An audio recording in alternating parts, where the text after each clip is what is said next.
This last circuit set is ugly, but it's good enough to entertain while I preach. I'd like to share a comment I shared on my friend's Facebook post today. My friend asked, did the last few years happen due to superficial followers of science and religion?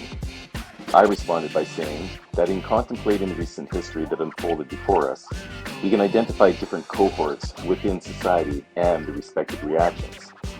A significant faction seemingly submitted to the zeitgeist without critical thought, a behavior reminiscent of the conformist label ascribed by historian Christopher Browning in his work, Ordinary Men.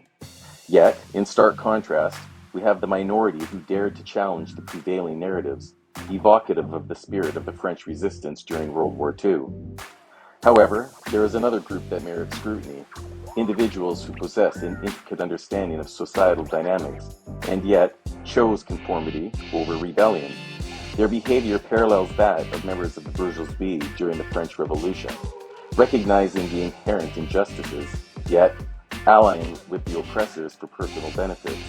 They seem to think the virus was purposely engineered and fear escalating hostility from its creators. Their allegiance is predicated on a form of self-preservation, rationalized by a realpolitik understanding of power dynamics. A modern Pandora's box has been opened.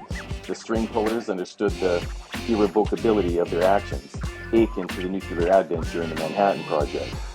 Go watch Oppenheimer. I believe there is an imminent plan for the introduction of a novel pathogen. Given the increasing strength of the opposition, they, the World Health Organization and company, knowing they are getting cornered, will not back down. In fact, they will double down. Just think about it. Something else to consider, the evolution of artificial intelligence and robotics is steadily making the human workforce redundant, a transition that parallels the Industrial Revolution's displacement of manual labor. The energy required to maintain a human worker performing menial tasks simply does not align with our modern efficiency-driven paradigm.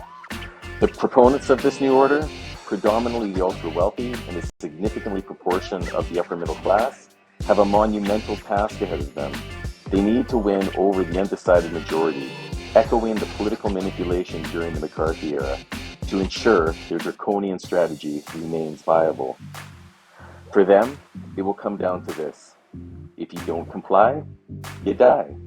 And they're giving most everyone what they think is a fair shake to get on board. But of course, we know this is a lie. Their organization is built on war, death, and manipulation. These are the same people responsible for the laying of waste of Iraq, Afghanistan, Syria, Yemen, and the DRC, which was intended to destabilize the EU. Brexit served the empire's best interests. It makes me think of Mahatma Gandhi and what he once said, "In a gentle way, you can shake the world."